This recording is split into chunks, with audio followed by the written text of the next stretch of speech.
Manjit. We are from Group 52. So here is our presentation slide for the assignment. So our title for the report is Balancing Economic Growth and Environmental Safety and Economic Analysis of the Linus Rare Earth Externality. So I'm Hui Lin, and here are my teammates. I'm Li Ming. I'm Ong Bin Yu. I'm Chooi Shy Mey. So we will start our presentation with the introductions. Here is the introduction about our assignment. The disposal of radioactive waste generated from rare earth processing has become a critical environmental concern due to the significant external costs imposed on society, such as pollution, health impacts, and ecosystem, rather than the industry itself. Therefore, we will be exploring the social cost of radioactive waste introduced in this assignment through the real-world cases reported in international news sources. For the economic analysis, the producer will achieve a free market equivalent when they reach NPC equals to NPV, which is the point line here. So for the negative externality, we will occur when the firm release the radioactive waste and produce the environmental pollution and create the health risk which is to the surrounding because of the MSC is more than NPC. So for the socially efficient output level at the quantity optimum E2, because the MSC is equals to MSB. This leads to overproduction and market failure when the producer do not take into account the externality. Therefore, there will be a welfare loss at the output of quantity F. So who create the externality, which is the producer minus corporate, and who is affected? The first one is local community and the second one is government. Why the local community will be affected is because they release the radioactive waste to the surrounding, so they might have a risk of getting a cancer and DNA damage. For the government, they have to bear the cost on monitoring costs and also the health service for the affected communities. Next, I will present about three policies that related to radioactive waste management. First is IAEA. It covers all steps before the disposal. It covers waste generation, characterization, and classification.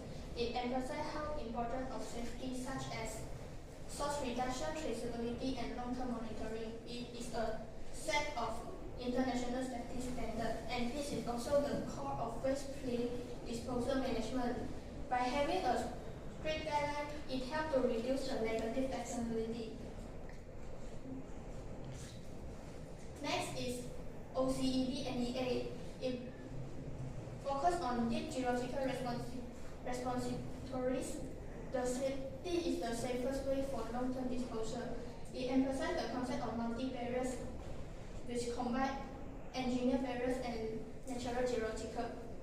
It is also highlight the challenges that have faced, such as site citation, long-term monitoring, and public acceptance. It shows the long-term externality and the way to reduce the welfare losses. The last is the AELB. It's governed under the Atomic Energy Licensing Act 1984. They are responsibility for licensing, monitoring, and regulations. This policy is follow the IAEA International Safety Standard. This policy internalize negative externality through the regulation and the monitoring. Moving on to real-world policy approaches, in Malaysia, the government controlled the ionizing radiation operations with the legislation of Atomic Energy Licensing Act, which is Act 304, followed by the establishment of Atomic Energy Licensing Board, which is AELB, which their vision is to maintain its credibility in the radiation and nuclear safety, security, and safeguarding its peaceful uses for sustainable nation development. Well, one of the contents under the Act 304 is that no one shall dispose of or cause any radioactive waste to be disposed of without prior authorization in writing of the appropriate authority. Whereas for international real-world policy, the Canada's policy approaches include Canadian Nuclear Safety Commission (CNSC), which serves as the regulatory body that oversees nuclear-related activities and ensures the compliance with international obligations. This Canada's policy is then further strengthened by its massive uranium mining resources that supports its energy independence and security. While for Japan, they established post-Fukushima the Nuclear Regulation Authority (NRA), along with a set of more rigorous nuclear safety regulations to recover the public trust in terms of the technology. Next, we will assess the policy instrument that we use in the real life. So first is the legislations and the regulation, which counted as a command and control policy. The instrument that we use in real life, as mentioned by Yu, is the ARV licensing and also the mandatory permanent disposal facility, which is PDF. So it is very effective and it set a high safety floor, which is essential for to preventing the catastrophic radioactive risk, which this is based on the polluter pays principle. And it still has its weaknesses as it's economically inefficient. It provides zero incentive for liners to reduce the waste to the beyond the minimum legal limit. So in the political reality, the compliances alone has failed to resolve the public distrust, which is the protest still persists. So ideally, we are recommending the PG1 tax with an environmental fiscal policy. This instrument is the implied tax on the BLP residual volume to equalize the private and social costs, make it equal to marginal private cost equal to the marginal social cost. So in theoretically, it has the strength that which is the most efficient tool as it provides a dynamic incentive to minimize the waste. But in real life, it might fail due to the information asymmetry as the correct tax rate is impossible to calculate accurately due to the uncertainty and also the subjective, which the residents fear. So it has the unintended effect that the higher tax rate regulatory arbitrage, liners could relocate, causing the Malaysia to lose significant GDP.